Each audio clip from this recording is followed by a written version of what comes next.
ഹരിഭജനത്തിൻ്റെ പ്രത്യേകതയാണ് പറഞ്ഞുകൊണ്ടിരുന്നത്. നാരദമുനിയും വ്യാസരും തമ്മിലുള്ള സംവാദത്തിൽ ഹരിഭജനം. അപ്പോൾ ഹരിഭജനം എന്ന് പറഞ്ഞാൽ ഭജനയല്ല, കർത്തൃത്വ ഭോക്തൃത്വങ്ങൾ ഇല്ലാണ്ടാക്കി ചിത്തശുദ്ധി വരുത്തുന്ന സകല കർമ്മങ്ങളും ഹരിഭജനമാണ് എന്ന് നാരദമുനി പറഞ്ഞു കൊടുത്തു. എന്നിട്ട് എന്ത് പറഞ്ഞു? ഈ ഹരിഭജനം ആരൊക്കെ ജീവിതത്തിൽ പ്രാവർത്തികമാക്കുന്നുണ്ടോ അവർക്ക് ഈ ജന്മത്തിലും ഇനി വരാനിരിക്കുന്ന ജന്മത്തിലും അത് മുന്നോട്ടുള്ള ഗതി നൽകും, അങ്ങനെ ആത്മദർശനം ഉണ്ടാവും എന്ന് പറഞ്ഞു. അപ്പോൾ ഭാഗവത്തിൻ്റെ തത്വം തന്നെ ആത്മദർശനമാണ്, അമൃതത്വപ്രാപ്തി. അപ്പോൾ ഹരിഭജനമാണ് അതിൻ്റെ ഉപായം എന്നും മനസ്സിലായി. അതിനുശേഷം നാരദർ അതിന് ഉദാഹരണമായിട്ട് അവനവൻ്റെ കഥ തന്നെയാണ് പറയുന്നത്. സാധാരണ രീതിയിൽ ഒരു മതത്തിൻ്റെ പ്രഭാഷണം അല്ലെങ്കിൽ മതത്തിൻ്റെ തത്വമാണെങ്കിൽ അതങ്ങനെ പറഞ്ഞു പോവുള്ളൂ, അതിന് പ്രൂഫൊന്നുമില്ല. ഇവിടെ ഹൈന്ദവ ദർശനങ്ങളെ സംബന്ധിച്ചിടത്തോളം തത്വത്തിൽ തിയറിറ്റിക്കൽ നോളജ് താത്വികമായിട്ട് പറയുന്നുണ്ട്, അതേസമയം അത് പ്രാവർത്തികമാക്കാൻ സാധിക്കും, അനുഭവത്തിൽ വരുത്താനും സാധിക്കും. അപ്പോൾ അവനവനെ തന്നെയാണ് ഉദാഹരണമായിട്ട് പറയുന്നത്. ഹരിഭജനം കൊണ്ട് എങ്ങനെ രക്ഷപ്പെട്ടു അല്ലെങ്കിൽ എങ്ങനെ നാരദനായിട്ട് മാറി എന്ന് പറയാൻ വേണ്ടി തൻ്റെ പൂർവജന്മ കഥകളൊക്കെയാണ് പറയുന്നത്. അപ്പോൾ ഈ കഥ പറയുന്ന സമയത്ത് ആദ്യം ഹരിഭജനം പറഞ്ഞു നിർത്തിയപ്പം നമ്മൾ 6-ാമത്തെ അധ്യായത്തിലേക്ക് പ്രവേശിക്കണം. 1-ാമത്തെ സ്കന്ധത്തിൽ 6-ാമത്തെ അധ്യായം. വ്യാസമഹർഷി നാരദമുനിയോട് പൂർവജന്മത്തിലെ കൂടുതൽ കാര്യങ്ങൾ ചോദിക്കാൻ തുടങ്ങി. അപ്പം നാരദർ ആ കഥ മുഴുവനായിട്ട് പറയും. അപ്പോൾ ഇനി അങ്ങോട്ട് നമ്മൾ ശ്രദ്ധിക്കാനുള്ളത് നാരദർ പറയുന്ന ഈ കഥയും അതിനകത്ത് ഇരിക്കുന്ന കുറച്ച് കാര്യങ്ങളുമാണ്. ഒളിഞ്ഞിരിക്കുന്ന കുറച്ച് വലിയ കാര്യങ്ങളുണ്ട്. നാരദർ ആണ് പറയുന്ന ആൾ, കേൾക്കുന്ന ആൾ വ്യാസരാണ്. അപ്പോൾ ആ തലത്തിലുള്ള കാര്യങ്ങളാണ് പറയാം. അപ്പോൾ അവിടെയൊക്കെ കുറച്ച് പറഞ്ഞാൽ മതി, കേൾക്കുന്ന ആൾക്ക് കാര്യം മനസ്സിലാവും. ഭാഗവതത്തിൻ്റെ ഒരു ശൈലി തന്നെ അങ്ങനെയാണ്. ആദ്യം കുറച്ച് പറയാം, പിന്നെ അതൊന്നുകൂടി വിസ്തരിച്ച് പറയാം, പിന്നെ ഒന്നും കൂടി വിസ്തരിച്ച് പറയാം, പിന്നെ വളരെ വിസ്തരിച്ച് പറയാം, ഇങ്ങനെ. കാരണം ഓരോ തലത്തിലേക്ക് പോകുന്നതിനനുസരിച്ച് ആൾക്കാർക്ക് കേട്ട് മനസ്സിലാക്കാനുള്ള കഴിവ് കുറഞ്ഞു വരും. അപ്പോൾ അതിനനുസരിച്ച് കൂടുതൽ വിശദീകരണം ആവശ്യമായിട്ടും വരും. അപ്പോഴേ ശ്രവണം പൂർണ്ണമുള്ളൂ. ശ്രവണം പൂർണ്ണമായെങ്കിലേ മനനം പൂർണ്ണമാവുള്ളൂ. മനനം പൂർണ്ണമായാലേ നിധിധ്യാസനം പൂർണ്ണമാവുള്ളൂ. ഇത് മൂന്നും ഉണ്ടെങ്കിലേ ലക്ഷ്യത്തിലേക്ക് എത്തുന്നുള്ളൂ. അപ്പോൾ ഇവിടെ നാരദ മഹർഷി പറഞ്ഞു, പൂർവജന്മത്തിൽ ഞാൻ ഒരു ബ്രാഹ്മണരുടെ ഗ്രഹങ്ങളിലൊക്കെ ഉള്ള ദാസിയുടെ പുത്രനായിരുന്നു എന്ന് പറഞ്ഞു. ദാസി പുത്രനായിരുന്നു. അപ്പോൾ അവിടെ അങ്ങനത്തെ കുറേ സൽക്കർമ്മങ്ങളൊക്കെ നടക്കുന്ന സ്ഥലത്താണ്. ഒരിക്കൽ അവിടെ കുറച്ച് ഋഷിമാർ വന്നു, യോഗികൾ. അപ്പം ഈ ചെറിയ കുട്ടി, നാരദരായിട്ട് മാറിയ കുട്ടി, ആ കുട്ടിയാണ് ഈ ഋഷിമാരെ സേവിക്കാനുള്ള ഡ്യൂട്ടിയൊക്കെ ഏൽപ്പിച്ചത്. അപ്പോൾ ആ കുട്ടി വളരെ ശുഷ്കാന്തിയോടുകൂടി, വളരെ ശ്രദ്ധയോടുകൂടി ഋഷിമാരുടെ എല്ലാ കാര്യവും ആത്മാർത്ഥമായിട്ട് ചെയ്തു കൊടുത്തു. അങ്ങനെ ഒരു 4 മാസത്തോളം ഈ യോഗികളുടെ കൂടെ താമസിച്ചു. അത് കഴിഞ്ഞ് യോഗികൾക്ക് അവിടുന്ന് പോകാനായ സമയത്ത് അവർ ഈ കുട്ടിയെ അടുത്ത് വിളിച്ചു നിർത്തി. എന്നിട്ട് കുറേ കാര്യങ്ങൾ ഉപദേശിച്ചു കൊടുത്തു. ആധ്യാത്മികമായിട്ടുള്ള കുറേ കാര്യങ്ങൾ ഉപദേശിച്ചു കൊടുത്തു, ആത്മജ്ഞാനമടക്കം. അപ്പോൾ ചെറിയ കുട്ടിയായത് കാരണം അന്ന് ആ തലത്തിലെ കാര്യങ്ങളൊക്കെ മനസ്സിലാക്കാൻ പറ്റുള്ളൂ. എന്നാലും ആ കുട്ടി സശ്രദ്ധം അതൊക്കെ കേട്ടു. അങ്ങനെ ഈ യോഗിമാർ പോയി അവിടുന്ന്. യോഗിമാർ പോയതിന് ശേഷം ഈ കുട്ടി ധ്യാനിക്കാനിരിക്കും, ജപിക്കാനിരിക്കും. അങ്ങനെ ആധ്യാത്മിക സാധനകൾ, ഈ യോഗിമാർ പറഞ്ഞു കൊടുത്ത സാധനകളൊക്കെ ചെയ്ത് മുന്നോട്ട് വരാൻ തുടങ്ങി. പക്ഷേ ഈ അമ്മ ദാസിയല്ലേ, അവർക്ക് ഇതിലൊന്നും വലിയ താല്പര്യമില്ല. അപ്പോൾ കുറച്ച് കഴിഞ്ഞപ്പോൾ ഈ കുട്ടി കുറച്ച് മുതിർന്നു വന്ന് തുടങ്ങിയപ്പോൾ ഈ കുട്ടിക്ക് ആധ്യാത്മികമായിട്ട് മുന്നോട്ട് പോകാനുള്ള ചിന്തകളാണ് കൂടുതൽ വന്നത്. പക്ഷേ ഈ അമ്മയ്ക്കാണെങ്കിലോ ഈ കുട്ടിയെ വിടാൻ യാതൊരു നിവൃത്തിയില്ല. കാരണം അമ്മയ്ക്ക് ആശ്രയമായിട്ടിരിക്കുന്നത് ആ കുട്ടിയാണ്. അപ്പോൾ അമ്മയ്ക്ക് ആ തലത്തിൽ ചിന്തിക്കാൻ പറ്റുള്ളൂ. കുട്ടിയുടെ രണ്ടാളുടെയും ചിന്താഗതി വ്യത്യസ്തമായി. എന്നാൽ ഈ പ്രാരബ്ധം അനുസരിച്ച് കൂടെ നിൽക്കുകയും വേണം. അങ്ങനെ ഒരു വലിയ സ്ഥിതിയിലായി കാര്യങ്ങളൊക്കെ. അപ്പോൾ ഈ കുട്ടി ഇങ്ങനെ എന്നും പ്രാർത്ഥിക്കും, എന്താ ഇനിയിപ്പോൾ ചെയ്യാം. പക്ഷെ അമ്മ പറയും ഒരു രക്ഷയില്ല, നീ ഇവിടെ നിന്നേ പറ്റൂ എന്ന് പറഞ്ഞു. അപ്പോൾ ശരി, ഏതായാലും ഈശ്വരൻ്റെ ഈശ്വരേച്ഛ എന്താണോ അത് നടക്കട്ടെ എന്ന പ്രാർത്ഥനയായിട്ട് ആ കുട്ടിയിരുന്നു. അങ്ങനെ ഒരു ദിവസം ഈ അമ്മ സന്ധ്യ മയങ്ങിയ സമയത്ത് രാത്രിയായി തുടങ്ങിയപ്പോൾ തൊഴുത്തിൽ പശുവിനെ കറക്കാൻ പോയി. പശുവിനെ കറക്കാൻ പോകുന്ന വഴിയിൽ അമ്മയെ പാമ്പ് കടിച്ചു. സർപ്പദംശനമേറ്റു എന്നാണ്. ഇതിൽ ഭാഗവത്തിൽ പറയുന്ന ഭാഗത്ത് അതിനൊരു പ്രയോഗം പറഞ്ഞിട്ടുണ്ട്, കാലപ്രേരിതനായ സർപ്പം എന്ന് പറഞ്ഞിട്ടുണ്ട്.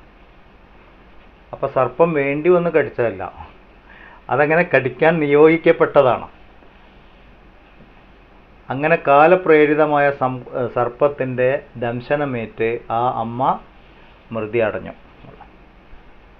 അപ്പോൾ അമ്മ മൃതി അടഞ്ഞപ്പോൾ പിന്നെ ഈ കുട്ടി പറഞ്ഞു, ഓക്കെ, അതായിരുന്നു ഈശ്വരേച്ഛ, ഈശ്വരൻ്റെ ഇഷ്ടം അങ്ങനെയായിരുന്നു. അപ്പോൾ ഇനി അമ്മ പോയി ഈ ലോകത്തുനിന്ന്, അപ്പം ഞാൻ ആ പ്രാരബ്ധത്തിൽ നിന്ന് മുക്തനായി, ഇനി എനിക്കെൻ്റെ ആത്മീയമായ വഴി തേടി നടക്കാം എന്ന് ഈ കുട്ടി തീരുമാനിച്ചു. അങ്ങനെ ആ കുട്ടി കുറച്ചു കാലമൊക്കെ അവിടെ നിന്നിട്ട് പിന്നെ ലോകസഞ്ചാരത്തിന് ഇറങ്ങി. അങ്ങനെ പല നാടുകളിൽ ഇങ്ങനെ പരിവ്രാജനായിട്ട് സഞ്ചരിച്ചുകൊണ്ടിരുന്നു. അപ്പോൾ ഈ പരിവ്രാജവൃത്തി എന്ന് പറഞ്ഞാൽ പലതും മനസ്സിലാക്കാൻ പറ്റും, ജീവിതാനുഭവങ്ങളല്ല നേടുന്നത്. അങ്ങനെ ഒരിക്കൽ ജനസഞ്ചാരമൊന്നും ഇല്ലാത്ത ഒരു വനത്തിലെത്തി അവിടെ ഇരുന്നു. അങ്ങനെ വിശ്രമിച്ചുകൊണ്ടിരിക്കുമ്പോൾ പണ്ട് ഈ യോഗിമാർ പറഞ്ഞു കൊടുത്ത ഗുരു ഉപദേശിച്ച കാര്യങ്ങളൊക്കെ ഓർമ്മ വന്നു. അപ്പോൾ ഗുരു ഉപദേശിച്ച ധ്യാനമാർഗം ഒക്കെ ആലോചിച്ചുകൊണ്ട് ഭഗവാനെ ധ്യാനിക്കാൻ തുടങ്ങി, ശ്രീഹരിയെ ധ്യാനിക്കാൻ തുടങ്ങി. അങ്ങനെ ധ്യാനത്തിൻ്റെ ഒരു ഉന്നതമായ അവസ്ഥയിലെത്തിയപ്പം ഭഗവാന്റെ രൂപം തെളിഞ്ഞു കണ്ടു. ഭഗവാന്റെ രൂപം തെളിഞ്ഞുകൊണ്ടെന്നല്ല, അവനവൻ്റെ ദേഹത്തിനെയൊക്കെ മറന്നു ഭഗവാനോടൊപ്പം ഇരിക്കുന്ന അവനവനെയാണ് കണ്ടത്. ദേഹബോധത്തിൽ നിന്നൊക്കെ ഉയർന്നുപോയി. അപ്പോൾ വളരെ ആനന്ദത്തോടു കൂടി അങ്ങനെ ഇരുന്നു. പക്ഷെ കുറച്ച് കഴിഞ്ഞപ്പം ഭഗവത് രൂപം കാണാതെ അപ്രത്യക്ഷമായി. അപ്പോൾ ആ കുട്ടി വിഷമമായി. ഈ കുട്ടി വീണ്ടും വീണ്ടും വീണ്ടും ശ്രമിച്ചുകൊണ്ടിരുന്നു ഭഗവാന്റെ രൂപം കാണാൻ. പക്ഷെ രൂപം കണ്ടില്ല, ഭഗവാന്റെ ശബ്ദം കേട്ടു എന്നാണ്. ഒരശരീരി എന്താണ് ശബ്ദം പറഞ്ഞത്? ഇനി എന്നെ കാണാൻ സാധിക്കില്ല. അതിൻ്റെ കാരണവും പറഞ്ഞു കൊടുത്തു. കാമാദി ദോഷങ്ങൾ പൂർണ്ണമായി നശിക്കാത്തവർക്ക് എന്നെ കാണാനാവില്ല. ഇതാണ് നമ്മൾ അണ്ടർലൈൻ ചെയ്ത് മനസ്സിലാക്കേണ്ട കാര്യം. ഭക്തനൊക്കെയാണ്, പക്ഷേ കാമം, ക്രോധം, ലോഭം, മോഹം, മതം, മാത്സര്യം, ഈ ദോഷങ്ങൾ പൂർണ്ണമായി മാറാതെ ഭഗവത് ദർശനം സാധ്യമല്ല. ഇതാണ് പറഞ്ഞതിൻ്റെ അർത്ഥം. ഇത് മാറിയാലേ ഇനി എന്നെ കാണാൻ പറ്റുള്ളൂ. അപ്പോൾ പിന്നെ ഇപ്പം എന്തിനാണ് ഈ രൂപം കാണിച്ചു തന്നത്? അങ്ങനൊരു ചിന്ത വരുമല്ലോ. ഉടനെ ഭഗവാൻ മറുപടി കൊടുക്കുന്നു, ഈ രൂപത്തിനോട് നിനക്ക് ഭക്തി ഉണ്ടാവാൻ വേണ്ടിയിട്ടാണ് രൂപം കാണിച്ചു തന്നത്. അവിടെ വേറൊരു തത്വം കൂടി മനസ്സിലാക്കാനുണ്ട്. രൂപം നമുക്ക് പറഞ്ഞു തന്നിരിക്കുന്നത് ആ രൂപത്തിനോട് ഭക്തി ഉണ്ടാവാൻ വേണ്ടിയും ആ ഭക്തിയെ മുന്നോട്ട് കൊണ്ടുപോയി ഈശ്വരനിലെത്തിക്കാനും വേണ്ടിയിട്ടാണ്. അപ്പോൾ ഭഗവാൻ രണ്ട് കാര്യം പറഞ്ഞു. കാമാദി ദോഷങ്ങൾ പൂർണ്ണമായിട്ട് മാറണം, അതിന് ഭക്തി വേണം. ഭക്തി ഉണ്ടാവണമെങ്കിൽ ഒരു രൂപത്തിനോട് താല്പര്യം വരണം, പ്രേമം വരണം. ഭക്തി കൊണ്ട് മാത്രമേ ഈ വക ദോഷങ്ങൾ, ഷഡൂർമികൾ എന്ന് പറയാം, ശത്രുക്കളാണ് നമ്മുടെ 6 ശത്രുക്കളാണ്. എന്നിട്ട് എന്ത് പറഞ്ഞു? കാമാദി ദോഷം കൊണ്ട്, നിന്റെ ഭക്തി കൊണ്ട് ഈ കാമാദി ദോഷങ്ങളെയൊക്കെ നശിപ്പിച്ചതിന് ശേഷം ഈ ശരീരവും നശിക്കും. പക്ഷേ എന്നെക്കുറിച്ചുള്ള ഓർമ്മകൾ നിലനിൽക്കും. അപ്പോൾ ഈ ശരീരം ഇല്ലാതെയായി കഴിഞ്ഞാലും നിന്റെ ഉള്ളിൽ എന്നെക്കുറിച്ചുള്ള ഓർമ്മകൾ ഉണ്ടാവും. ഇത് പറഞ്ഞ് ഭഗവാൻ പറഞ്ഞു. അപ്പോൾ എന്താണ് ഈ പറഞ്ഞതിൻ്റെ അർത്ഥം? ഇത് നമ്മൾ അവസാനം നോക്കുന്നുണ്ട്, ഈ തത്വത്തിലേക്ക് വരാനുണ്ട്. അങ്ങനെ നാരദർ ഈ മനസ്സ് ഭഗവത് രൂപത്തിൽ ഇങ്ങനെ ഏകാഗ്രമാക്കി അങ്ങനെ കുറേ കാലം കഴിഞ്ഞു. ആ ശരീരത്തിൻ്റെ പ്രാരബ്ധം പൂർണ്ണമായി. ദേഹത്തിൻ്റെ പ്രാരബ്ധം പൂർണ്ണമായ പിന്നെ ആ ദേഹം മൃത്യുവിന് അടിമപ്പെടണം, മരണം സംഭവിക്കണം. അങ്ങനെ മരണവും സംഭവിച്ചു. അങ്ങനെ ആ കൽപ്പവും കഴിഞ്ഞു. അങ്ങനെ അടുത്ത കൽപ്പത്തിൽ, അപ്പോൾ ഈ കൽപ്പം എന്നുള്ള ഇനി പറയണ്ട, ബ്രഹ്മാവിൻ്റെ ഓരോ സങ്കല്പത്തെ കൽപ്പം പറയുന്നു. അടുത്ത കൽപ്പത്തിൽ വീണ്ടും സൃഷ്ടി പ്രക്രിയ ആരംഭിച്ചപ്പോൾ ബ്രഹ്മാവിൻ്റെ മാനസപുത്രനായിട്ട് നാരദൻ എന്ന പേരിൽ വീണ്ടും അവതരിച്ചു എന്നാണ്. ജനിച്ചു എന്ന് പറയുന്നുണ്ട്, ജനിക്കുന്നില്ല, പ്രകടമായി നമ്മൾ പറയാം, ആവിർഭവിച്ചു, അങ്ങനെയാണ് നാരദൻ എന്നത്. എന്നിട്ടെന്താണ്, മുമ്പത്തെ കർമ്മങ്ങളുടെ വാസനയുള്ളത് കാരണം നാരദരായിട്ട് വന്നപ്പോഴും ഭഗവത് സ്തുതികൾ പാടി ഭഗവത് ജ്ഞാനം നൽകിക്കൊണ്ട് ലോകം മുഴുവൻ സഞ്ചരിക്കാൻ തുടങ്ങി. അപ്പം നാരദൻ എന്ന വാക്കിൻ്റെ അർത്ഥം തന്നെ ജ്ഞാനം നൽകുന്നവൻ എന്നുള്ളതാണ്. അപ്പോൾ ആത്മജ്ഞാനം പ്രചരിപ്പിച്ചുകൊണ്ട് നാരദർ ലോകം മുഴുവൻ സഞ്ചരിക്കാൻ തുടങ്ങി. അങ്ങനെയാണ് വ്യാസമുനിയുടെ അടുത്ത് വന്നത്. വ്യാസനാണെങ്കിലോ ആ സമയത്ത് വലിയ വിഷമത്തിലിരിക്കുകയാണ്. ആരപ്പം എൻ്റെ സങ്കടമൊക്കെ ഒന്ന് തീർത്തു തരാമെന്ന്. അപ്പോഴാണ് നാരദമുനി അവിടെ വരുന്നത്. അപ്പോൾ ഇങ്ങനെ ഹരികഥയുടെ ഹരിഭജനത്തിൻ്റെ മാഹാത്മ്യം അത് പറഞ്ഞുകൊണ്ടാണ് ഭഗവാൻ ഈ പുനർജന്മത്തിൻ്റെ കഥയൊക്കെ പറഞ്ഞതെങ്കിലും ഇതിനകത്ത് കുറേ കാര്യങ്ങൾ പറയുന്നുണ്ട്. ഒന്നാമത്തെ കാര്യം, കാമവും അതോടനുബന്ധിച്ചുള്ള മറ്റു കാര്യങ്ങളും. അതായത് 6 ശത്രുക്കളാണ് നമുക്കുള്ളത്. കാമം, ക്രോധം, ലോഭം, മോഹം, മതം, മത്സര്യം. 6 ശത്രുക്കൾ, ഷഡൂർമികൾ എന്ന് പറയാം. ഓം ദൂരീകൃത ഷഡൂർമയേ നമഃ, അങ്ങനെ ഒരു മന്ത്രമുണ്ട്. ഈ 6 ശത്രുക്കളെ ഇല്ലാണ്ടാക്കുന്ന ശക്തി. അപ്പോൾ ഇത് ഉള്ളിടത്തോളം കാലം ആത്മദർശനം ഉണ്ടാവുന്നില്ല. ഇത് മാറാനാണെങ്കിലോ ഭക്തിയെ വളർത്തണം. ഭക്തി വളരണമെങ്കിലോ ഒരു രൂപത്തിനോട് താല്പര്യം വരണം. നമുക്ക് ഇഷ്ടപ്പെട്ട ഒരു ഈശ്വര രൂപം ഉണ്ടാവണം. അതിലേക്ക് മനസ്സിനെ ഏകീകരിച്ചുകൊണ്ടേ ആധ്യാത്മിക സാധനങ്ങൾ മുന്നോട്ട് പോവുകയുള്ളൂ. അപ്പോൾ ഈ സഗുണ സാകാരമായിരിക്കുന്ന രൂപത്തിനോടുള്ള ഭക്തി ഒരിക്കലും ദോഷമല്ല, അത് മുന്നോട്ട് പോവാനുള്ള ഒരു ഉപാധിയാണ്. അപ്പോൾ തന്നെ നമ്മൾ ആരിപ്പോൾ അമ്പലത്തിൽ പോകുന്നവരൊക്കെ ചിലർ പരിഹസിക്കും, എന്താണ് അമ്പലത്തിൽ എന്നൊക്കെ. പക്ഷെ അവർക്ക് ഇത് അറിയാത്തത് കൊണ്ടാണ്. എത്രയൊക്കെ ജ്ഞാനിയാണെങ്കിലും ജ്ഞാനികളുടെ ആശ്രമമാണെങ്കിലും അവിടെയൊക്കെ പോയാലും ഈശ്വര രൂപങ്ങളെ കാണാം. അത് ഇതിനു വേണ്ടിയിട്ടാണ്. നമ്മളെപ്പോലെയുള്ള സംസാരികൾക്ക് മനസ്സ് പെട്ടെന്ന് തത്വത്തിൽ ഉറച്ചു കിട്ടില്ല. അപ്പം രൂപം ആവശ്യമാണ്. അപ്പോൾ അതിൻ്റെ പർപ്പസ് എന്താണ് എന്നറിഞ്ഞാൽ, ഇപ്പോഴത്തെ എല്ലാവരും പറയുന്ന കാര്യങ്ങൾ, ഇപ്പോഴത്തെ കുട്ടികൾക്കൊന്നും ഒരു ഭക്തിയില്ല പറയും. ഇതുപോലെ അവർക്ക് അതിൻ്റെ പർപ്പസ് എന്താ പറഞ്ഞു കൊടുക്കണം. അല്ലാതെ ആകാശത്തിരിക്കുന്ന ഒരു ദൈവം അനുഗ്രഹിക്കും എന്നും പറഞ്ഞാലൊന്നും ഇപ്പോഴത്തെ കുട്ടികൾക്ക് മനസ്സിലാവില്ല. എന്തിനാണ് മനസ്സിനെ ഒരു ഭാഗത്ത് നമ്മൾ ഏകീകരിക്കാൻ ശ്രമിക്കുന്നത്?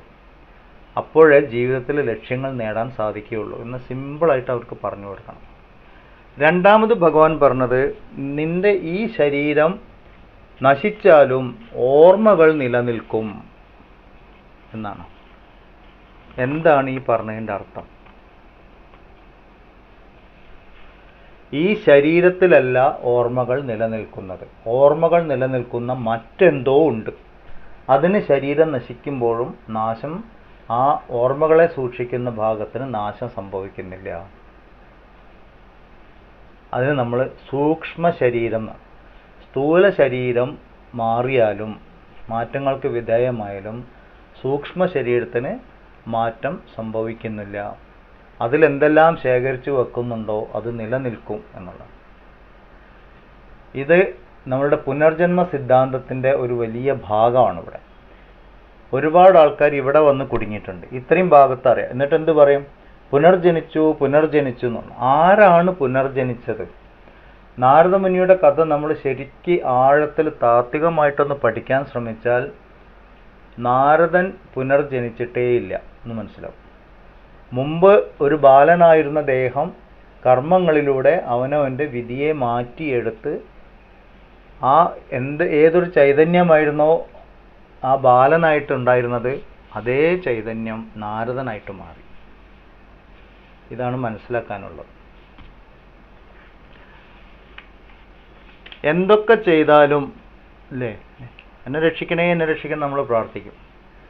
പക്ഷേ എന്തൊക്കെ ചെയ്താലും പ്രാരബ്ധം അവസാനിക്കുമ്പോൾ സ്ഥൂലദേഹത്തിന് നാശം സംഭവിക്കും. അത് ഉറപ്പാണ്. നമ്മളെ മുന്നിൽ നമ്മൾ എത്രയോ മരണം കാണുന്നുണ്ട്. കുറേ ആൾക്കാർക്ക് ദുഃഖമാണ്, കുറേ ആൾക്കാർക്ക് അത് കേൾക്കുമ്പം ഞെട്ടലാണ് ഒക്കെ. പക്ഷെ നമ്മൾ ഈ തത്വം അറിഞ്ഞിരുന്നു കഴിഞ്ഞാൽ ആ ദേഹത്തിൻ്റെ പ്രാരബ്ധം എന്താണോ പൂർണ്ണമായി അത് ലയിച്ചു. അല്ല, നമ്മൾ ആദ്യമേ കണ്ടു ഭഗവത് ലീല എന്ന് പറഞ്ഞാൽ സൃഷ്ടി സ്ഥിതി സംഹാരം ആണ്. അപ്പോൾ ഉണ്ടാവുന്നതും നിലനിൽക്കുന്നതും ലയിക്കുന്നതും അതിലേക്കാണ്. ഭഗവത് ചൈതന്യം തന്നെയാണ്. ഇത് ഓർമ്മിച്ച് കഴിയുമ്പോൾ നമുക്ക് ഈ ഞെട്ടലുണ്ടാവില്ല. നമ്മളതിനെ അംഗീകരിക്കും. ഇതൊരു പ്രകൃതി സത്യമാണെന്ന് അംഗീകരിച്ചുകൊണ്ട് മുന്നോട്ട് പോകും. ഭഗവാൻ പറഞ്ഞ മറ്റൊരു കാര്യം, നീ ഈ കാര്യങ്ങളൊക്കെ ചെയ്തത് കാരണം ഓർമ്മ നിലനിൽക്കുന്ന എന്ന് പറഞ്ഞാൽ, ഒരു ദാസീപുത്രനായിട്ട് ജനിച്ച് മരിക്കേണ്ടിയിരുന്ന നാരദനായി മാറിയ ബാലൻ തൻ്റെ കർമ്മങ്ങളെ കൊണ്ട്, ആധ്യാത്മികമായുള്ള കർമ്മങ്ങളെ കൊണ്ട് നാരദരായിട്ട് മാറി എന്ന് പറയുമ്പം കർമ്മങ്ങൾക്കെല്ലാം അതിനനുസരിച്ച ഫലമുണ്ട്. ഇതൊക്കെ നമ്മൾ അറിയുന്ന കാര്യം തന്നെ. എന്തൊക്കെ പറഞ്ഞോ, എൻ്റെ കർമ്മഫലം എന്ന് നമ്മൾ ഇങ്ങനെ ഒരു ഒഴുക്കം മട്ടിൽ പറയുമെങ്കിൽ നമ്മളൊന്നും അതിനെക്കുറിച്ച് ആഴത്തിൽ മനസ്സിലാക്കാണ്ട്, ഇപ്പോൾ ഞാൻ ഇരിക്കുന്ന ഈ സാഹചര്യം എൻ്റെ കർമ്മത്തിൻ്റെ ഫലമാണ് എന്നറിയുമ്പോൾ തന്നെ ഈ സാഹചര്യം മാറണമെങ്കിൽ ഞാൻ വീണ്ടും കർമ്മങ്ങൾ ചെയ്യേണ്ടതുണ്ട് എന്നൊരു ഓർമ്മപ്പെടുത്തലും കൂടിയാണത്. അത് ഓർമ്മിക്കാനുണ്ട്. അപ്പോൾ പ്രാരബ്ധം അവസാനിക്കുമ്പോൾ ആര് പിടിച്ചാലും മരണം എന്നൊരു പ്രതിഭാസത്തിനെ പിടിച്ചു നിർത്താൻ പറ്റില്ല. അത് സംഭവിക്കും. അത് സംഭവിച്ചാലും, അതായത് സ്ഥൂലദേഹം എന്ന് പറഞ്ഞാൽ ഇന്ദ്രിയങ്ങളെ കൊണ്ട് നമ്മൾ കാണപ്പെടുന്ന ഈ ദേഹം ഇല്ലാതെയായാലും സൂക്ഷ്മദേഹം ഇല്ലാതാകുന്നില്ല. നമ്മളുടെ ഓർമ്മകൾ, കർമ്മവാസനകൾ ശേഖരിച്ചു വെക്കുന്ന ഭാഗം സൂക്ഷ്മദേഹം, ലിംഗശരീരം, സൂക്ഷ്മശരീരം എന്നൊക്കെ പറയും. പഞ്ചകോശങ്ങളുടെ വിവരണത്തിലാണെങ്കിൽ ഇത് പ്രാണമയ കോശം, മനോമയ കോശം, വിജ്ഞാനമയ കോശം, ഇത് മൂന്നും കൂടി ചേരുന്നതാണ് സൂക്ഷ്മദേഹം. ഇത് നിലനിൽക്കും എന്നാണ്. അപ്പോൾ നമ്മൾ ഒന്നും കൂടി ആലോചിച്ച് നോക്കിയാൽ നമുക്ക് മനസ്സിലാവുന്ന ഒരു കാര്യമുണ്ട്. ഈ സൂക്ഷ്മദേഹത്തു നിന്നാണ് വീണ്ടും സ്ഥൂലദേഹം ഉണ്ടാവുന്നത്.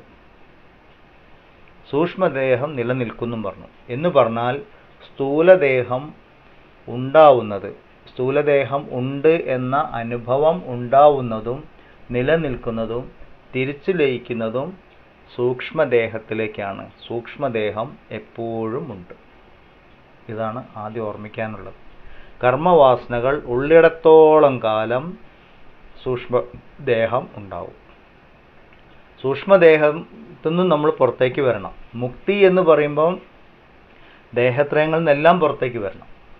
അപ്പോഴേ മുക്തി ഉണ്ടാവുന്നുള്ളൂ. സ്ഥൂലവും സൂക്ഷ്മവും കാരണശരീരത്തുന്നു. അപ്പോൾ നമ്മൾ സാധാരണ രീതിയിൽ ഇപ്പോൾ ഒരു ജനനം മരണം എന്ന് കാണുമ്പോൾ സൂക്ഷ്മ സ്ഥൂല ദേഹങ്ങളെക്കുറിച്ച് മാത്രമേ നമ്മൾ ആലോചിക്കുന്നുള്ളൂ. അപ്പോൾ ഇതിന്ന് രക്ഷ നേടണമെങ്കിൽ കർമ്മവാസനകളെ ഇല്ലാണ്ടാക്കണം. കർമ്മവാസനകളെ ഇല്ലാണ്ടാക്കണമെങ്കിൽ ഹരിഭജനം, ഭാഗവതം പറയുന്ന ഒരു സാങ്കേതിക പദമാണ് ഹരിഭജനം എന്ന് പറഞ്ഞാൽ കർമ്മങ്ങളെ കർമ്മയോഗമാക്കി മാറ്റണം. കർമ്മവാസനകളെ തന്നെ നമുക്കറിയാം, നമ്മൾ 3 വിധത്തിൽ പഠിച്ചിട്ടുണ്ട്. സഞ്ചിത കർമ്മം, പ്രാരബ്ധ കർമ്മം, ആഗാമി കർമ്മം എന്നാണ്. ഇതിൽ സഞ്ചിതം ആണ് പ്രാരബ്ധമായിട്ട് മാറി ദേഹമായിട്ട് മാറുന്നത്. അതുകൊണ്ട് പ്രാരബ്ധം തീരുമ്പോൾ ദേഹവും തീരണം. പ്രാരബ്ധത്തിൻ്റെ ഭാഗമാണ് ദേഹം. ഇതെപ്പോഴും നമ്മൾ ഓർമ്മിച്ച് വെക്കണം. നമ്മൾ രാവിലെ കണ്ണാടിയിൽ നോക്കി ഞാൻ എന്ന് പറയുന്നതിന് പകരം എൻ്റെ കർമ്മഫലമാണ് എൻ്റെ ദേഹമായിട്ട് നിൽക്കുന്നത്, ഇത് അതിൻ്റെ അവസ്ഥകളിലൂടെ കടന്നു പോകുന്നു എന്ന് ഓർമ്മിക്കണം. അപ്പോഴേ നമ്മൾ ജീവിതത്തിൻ്റെ ശരിയായ വ്യാഖ്യാനം മനസ്സിലാവുള്ളൂ. വ്യാസനാരദ സംവാദത്തിൽ ഈ കഥ പറയുന്നത് ജീവിതത്തിൻ്റെ, നമ്മളുടെ ഓരോരുത്തരുടെ ജീവിതത്തിൻ്റെയും വ്യാഖ്യാനമാണ്. ഇത് ഓർമ്മിച്ചു കഴിഞ്ഞാൽ നമുക്ക് ഈ ജീവിതത്തിനെ ഈ സുഖം ദുഃഖം എന്ന ഈ ഊഞ്ഞാലിൽ കിടന്ന് ആടേണ്ട ആവശ്യമില്ല. നമ്മൾ നോക്കി കാണാൻ തുടങ്ങും. എപ്പോഴും നമുക്ക് ഒന്നുകിൽ സ്ഥൂലമോ അല്ലെങ്കിൽ സൂക്ഷ്മമോ ആയ ദേഹത്തിനോടൊരു ഐഡൻറ്റിഫിക്കേഷൻ, താതാത്മ്യം ഉണ്ടാവും. അതിനനുസരിച്ച് നമ്മൾ സുഖവും ദുഃഖവും എന്ന അവസ്ഥയിൽ കൂടെ കടന്നു പോകും. ഒന്നുകിൽ ഉണർന്നിരിക്കുമ്പോഴുള്ള സുഖദുഃഖങ്ങൾ, ഇല്ലെങ്കിൽ സ്വപ്നം കാണുമ്പോഴുള്ള സുഖദുഃഖങ്ങൾ. കാരണ ശരീരത്തിലേക്ക് പോയി കഴിഞ്ഞാൽ സുഷുപ്തി അവസ്ഥയിൽ പോയി കഴിഞ്ഞാൽ ദേഹവുമായുള്ള താതാത്മ്യമില്ല. അപ്പോൾ പൂർണ്ണമായും അജ്ഞാനത്തിലാണ്, ഞാനൊന്നും അറിഞ്ഞില്ല എന്ന അവസ്ഥ. ഇങ്ങനെ സമഷ്ടി തലത്തിൽ സംഭവിക്കുന്നതിന് നമ്മൾ പ്രളയം എന്ന് പറയും. നമ്മുടെ ഓരോരുത്തരുടെയും പ്രളയ അവസ്ഥയാണ് നമ്മൾ ഉറങ്ങുന്ന സമയം. അങ്ങനെ സമഷ്ടി പ്രളയം, സമഷ്ടി കാരണ ശരീരത്തിൽ ലയിച്ചിരിക്കുന്ന അവസ്ഥയ്ക്കാണ് പ്രളയം. പിന്നെ ഉണരുമ്പോൾ വീണ്ടും ബ്രഹ്മാവ് സൃഷ്ടി ആരംഭിച്ചു. ഇത് കഥാരൂപത്തിൽ പറയും. ഭഗവത്ഗീതയിലും ഇതേ കാര്യം പറഞ്ഞു തരുന്നുണ്ട് നമുക്ക്. അപ്പോൾ എപ്പോഴും ഓർമ്മിക്കാനുള്ളത്, പ്രാരബ്ധത്തിൻ്റെ ഫലമായിട്ടാണ് ഈ സ്ഥൂലദേഹ അനുഭവം ഉണ്ടാകുന്നത്. സ്ഥൂലദേഹ അനുഭവം എന്ന വാക്കാണ് സൃഷ്ടി. ദേഹം എന്നത് ഒരു അനുഭവമാണ്, കുറച്ച് നേരത്തേക്ക് ഉള്ള അനുഭവം. അത് മാറിക്കൊണ്ടിരിക്കുന്നുണ്ട്. ദേഹം അനുനിമിഷം മാറിക്കൊണ്ടിരിക്കുന്നുണ്ട്. ആ മാറ്റം നമ്മൾ അറിയുന്നില്ല. കുറേ കാലം കഴിയുമ്പോഴേ എനിക്ക് വയസ്സായി എന്നൊക്കെ നമ്മൾ പറയുള്ളൂ. ആ മാറ്റം അറിയാൻ വർഷങ്ങളെടുക്കുന്നുണ്ട്. പക്ഷേ വർഷങ്ങളെ കൊണ്ട് മാറിയിട്ടുണ്ടെങ്കിൽ അതിൻ്റെ അർത്ഥം ഓരോ നിമിഷവും അത് മാറിക്കൊണ്ടിരിക്കുന്നു എന്നുള്ളതാണ്. ഇതെപ്പോഴും നമ്മൾ ഓർമ്മിച്ചുകൊണ്ടിരിക്കണം. ഈ മാറ്റത്തിന് ഒരാൾക്കും പിടിച്ചു കിട്ടാൻ പറ്റില്ല. ഇങ്ങനെ മാറ്റങ്ങളെ ഉണ്ടാക്കുന്ന ശക്തിക്കാണ് കാലം എന്ന് പറയുന്നത്. അതിന് നമ്മൾ തൃതീയ സ്കന്ധത്തിലാണ് പഠിക്കുക. കാലം എന്താണ് എന്നതിനൊരു വ്യാഖ്യാനമുണ്ട് അവിടെ. അപ്പോൾ പരിണാമങ്ങളെ ഉണ്ടാക്കുന്ന ശക്തിയാണ് കാലം എന്നാണ് പറയുന്നത് അവിടെ. ഈ മാറ്റം കാലത്തിൻ്റെതാണ്. കാലത്തിനെ നോക്കാൻ വേണ്ടി നമ്മൾ വാച്ചൊക്കെ നോക്കി പറയുന്നത് അതിനെ മനസ്സിലാക്കാനുള്ള നമ്മൾ ഉണ്ടാക്കി വെച്ച ഓരോ യൂണിറ്റ്സ് മാത്രമാണ്. ഇനി ഈ പറഞ്ഞ കാര്യത്തിനെ നമ്മൾ ഒന്നും കൂടി മനനം ചെയ്യുകയാണെങ്കിൽ നമുക്ക് മനസ്സിലാക്കുന്ന പറ്റുന്ന മറ്റൊരു കാര്യമുണ്ട്.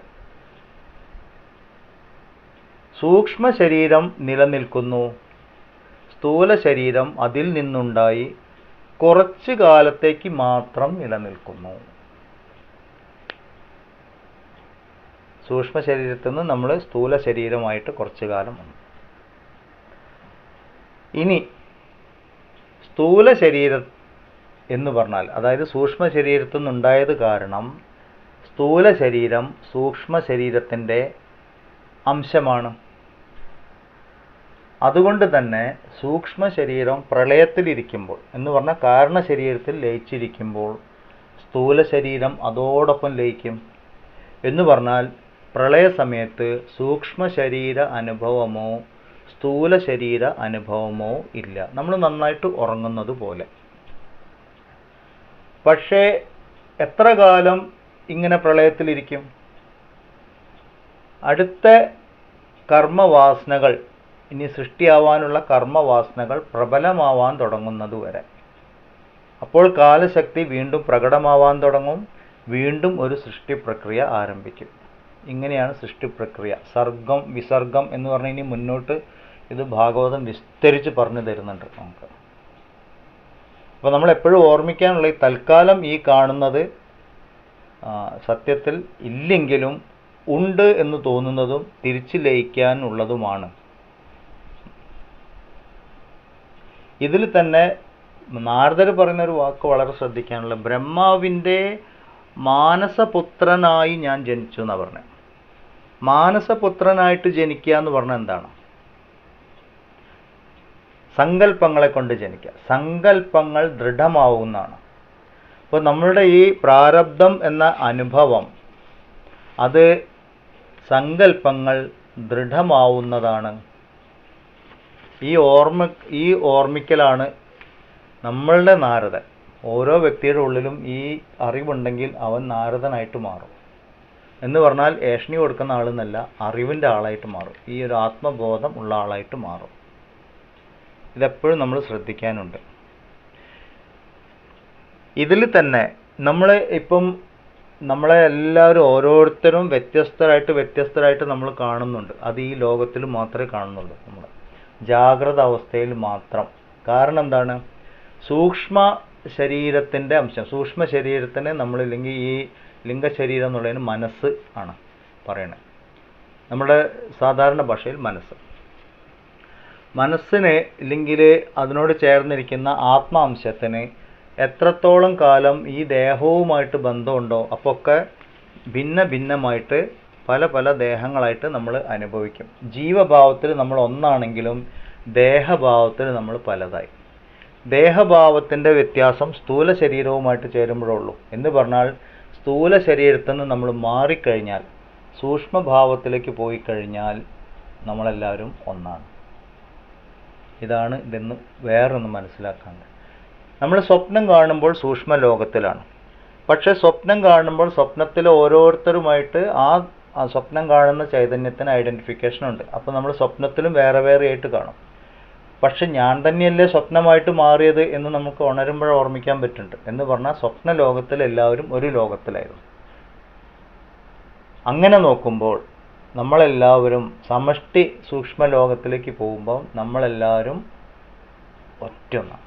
സമഷ്ടി സൂക്ഷ്മ ലോകത്തിൽ നമ്മളെല്ലാവരും ഒരേ ഒരു ലോകത്തിലാണ് നിൽക്കുന്നത്. നമുക്ക് വേറെ വേറെ ലോകങ്ങളില്ല. നമ്മൾ പലതായിട്ട് കാണപ്പെടുന്നുണ്ടെങ്കിൽ പോലും ഒരേ ലോകത്തിൽ ഒരേ ലോകത്തിൻ്റെ അംശമായിട്ടാണ് നിൽക്കുന്നത്.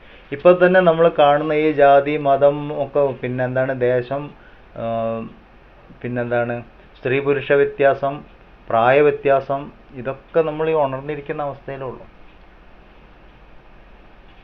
ഈ ദേഹവുമായിട്ട് ബന്ധിച്ച് മാത്രമേ നമുക്ക് അങ്ങനത്തെ ഒരു അവസ്ഥ തന്നെ വരുന്നുള്ളൂ. നമ്മൾ ഈ തത്വങ്ങളൊന്ന് ഓർമ്മിച്ച് കഴിഞ്ഞാൽ നമുക്ക് ഈ വ്യത്യാസമൊക്കെ മനസ്സിൽ നിന്ന് പോയി കിട്ടും. യഥാർത്ഥത്തിൽ ഞങ്ങളെല്ലാവരും ഒന്നാണ്. പക്ഷേ താൽക്കാലികമായിട്ട് ഞങ്ങൾ വേറെ വേറെയായിട്ട് ഞങ്ങൾക്ക് അനുഭവപ്പെടുന്നു. അതിന് ഞങ്ങളുടെ അജ്ഞാനമാണ് കാരണം. ഈ ആത്മജ്ഞാനം ഇല്ലായ്മ, കാർപ്പണ്യദോഷമാണ് അതിന് കാരണം എന്ന് അപ്പോഴേ നമുക്ക് മനസ്സിലാവുള്ളൂ. ഇങ്ങനെ മനസ്സിലാക്കി മുന്നോട്ട് പോകുന്നതാണ് ആധ്യാത്മിക സാധന, ഈശ്വരനിലേക്കുള്ള യാത്ര. അപ്പോൾ ഈ സമഷ്ടി ലോകത്തിൽ സ്ഥൂലദേഹങ്ങൾ ഓരോന്നോരോന്നായിട്ട് പ്രകടമാവും. ഇതിനെ നമ്മൾ തൃതീയ സ്കന്ധത്തിൽ എന്താ പറയുന്നത്, ഇതിലേക്കെല്ലാം ഓരോ രൂപത്തിലേക്കും ഭഗവാൻ പ്രവേശിച്ചു എന്നാ പറയുന്നത്. ഭഗവാൻ പ്രവേശിക്കല്ല, ഭഗവാനിലാണ് ഇതൊക്കെ ഉണ്ടായത്. അപ്പോൾ ഭഗവാന് പ്രത്യേകിച്ച് പ്രവേശിക്കാനൊന്നുമില്ല അവിടെ.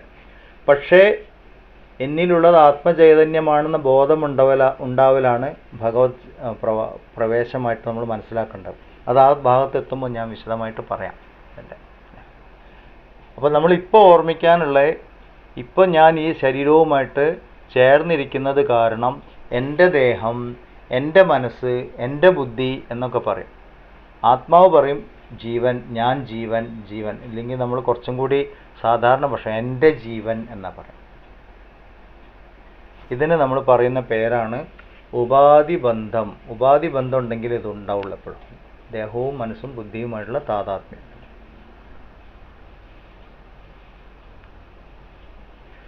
അതിനുശേഷം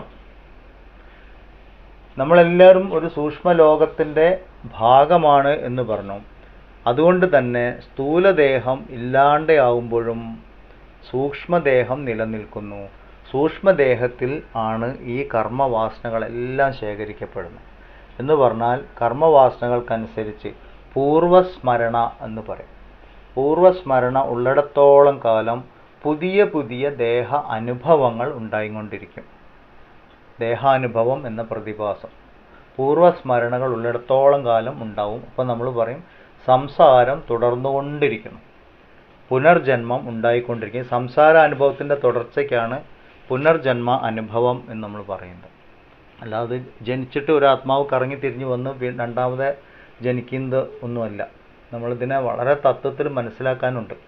ഇത് മനസ്സിലാക്കി കഴിഞ്ഞാൽ നമുക്ക് ജീവിതത്തിൻ്റെ ഒരു വലിയ ഭാഗം, ഒരു മർമ്മം നമുക്ക് ബോധിച്ച് കിട്ടും.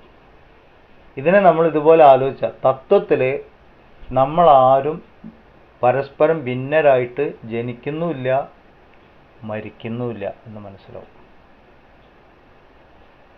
പക്ഷേ പൂർവകാല സ്മരണകൾ, കർമ്മസ്മൃതികൾ ഉള്ളത് കാരണം പല പല ദേഹങ്ങൾ സൂക്ഷ്മ ശരീരത്തിൽ ഉണ്ടാവുകയും ആ സൂക്ഷ്മ ശരീരത്തിലെ ആത്മാവ് ഈ ദേഹങ്ങളുമായിട്ട് ചേർന്ന് പല പല ജീവൻ അനുഭവം ഉണ്ടാവുകയും ചെയ്യുന്നു. ഇതാണ് നാരദ വ്യാസ സംവാദത്തിൽ ഈ പുനർജന്മ കഥ നമുക്ക് പറഞ്ഞു തരുന്നത്. ഇങ്ങനെ പലതായിട്ട് കാണും, ഒന്നായിരിക്കുമ്പോഴും പലതായിട്ട് കാണുന്നതിന് നമ്മൾ ഈ മായാശക്തി, സത്യമല്ലെങ്കിലും സത്യമായിട്ട് തോന്നുക, സത്യത്തിനെ അറിയാതിരിക്കുക, ഇതിന് പറയുന്ന പേര്, ഇത് പ്രതിഭാസമാണ്. അപ്പോൾ ഇതിന് പറയുന്ന പേരാണ് മായാശക്തി എന്നുള്ളത്. സത്യമല്ലെങ്കിലും സത്യമായിട്ട് തോന്നും. ഈ മായാശക്തി എന്ന് പറഞ്ഞാൽ അത് എപ്പോഴും ഉള്ളതാണ്. ഈശ്വരീയ ശക്തിയാണത്. ആ ശക്തി കൊണ്ട് തന്നെ ഈ മായാശക്തിയുടെ ഉത്ഭവം എവിടുന്ന് എന്ന് അന്വേഷിക്കുമ്പോഴേ അങ്ങോട്ട് നമ്മൾ എത്തുന്നുള്ളൂ. അല്ലെങ്കിൽ നമ്മൾ അതിൽ തന്നെ നിൽക്കും, ഈ സംസാര അനുഭവത്തിൽ തന്നെ നിൽക്കും. ഭക്തി ഉണ്ടെങ്കിൽ മാത്രമേ അതിൽ നിന്ന് മുക്തമാവാൻ പറ്റും. മായാശക്തിക്ക് അടിമപ്പെട്ടിരിക്കുന്നിടത്തോളം കാലം മായയുടെ ശക്തിയായ സുഖം, ദുഃഖം, ഇങ്ങനത്തെ ദ്വന്ദ്വാനുഭവങ്ങളെല്ലാം, ലാഭം, നഷ്ടം മുതലായ അനുഭവങ്ങളിൽ നമ്മൾ കുടുങ്ങിപ്പോവും. ഓരോരുത്തരും നമ്മൾ കുടുങ്ങിപ്പോവുക എന്ന് പറഞ്ഞാൽ നമ്മുടെ അഹങ്കാരം അത് അനുഭവിക്കാൻ തുടങ്ങും. അപ്പോൾ ശരിക്കും നോക്കിക്കഴിഞ്ഞാൽ നമ്മൾ സാധാരണ ഒരു സപ്താഹത്തിനൊക്കെ പോകുമ്പോൾ വ്യാസനാരദ സംവാദത്തിൽ നാരദൻ പണ്ടൊരു ബാലനായിരുന്നു, ദാസീപുത്രനായിരുന്നു, പിന്നെ ഈശ്വരനെ ഭജിക്കാൻ തുടങ്ങി, പിന്നെ വീണ്ടും ഉണ്ടായപ്പോൾ നാരദനായി, അങ്ങനെ കേമനായി എന്നൊക്കെ നമ്മൾ കഥാരൂപത്തിൽ പറഞ്ഞു പോകുമ്പോഴും യഥാർത്ഥത്തിൽ അത് കഥയല്ല.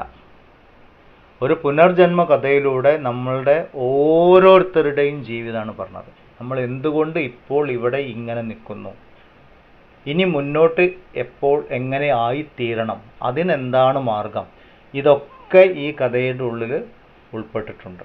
എന്ന് പറഞ്ഞാൽ ജീവിതത്തിന് മുന്നോട്ടുള്ള ഗതി, വേദാന്തം, ആധ്യാത്മിക സാധനയുടെ പ്രാധാന്യം, ഇതൊക്കെ പറയണം. സൂക്ഷ്മ ലോകത്തിനെ കുറിച്ച് പറയുമ്പോൾ ഒരു വലിയ സ്വപ്നം, ദൈവം കാണുന്ന സ്വപ്നം എന്ന് പറയും.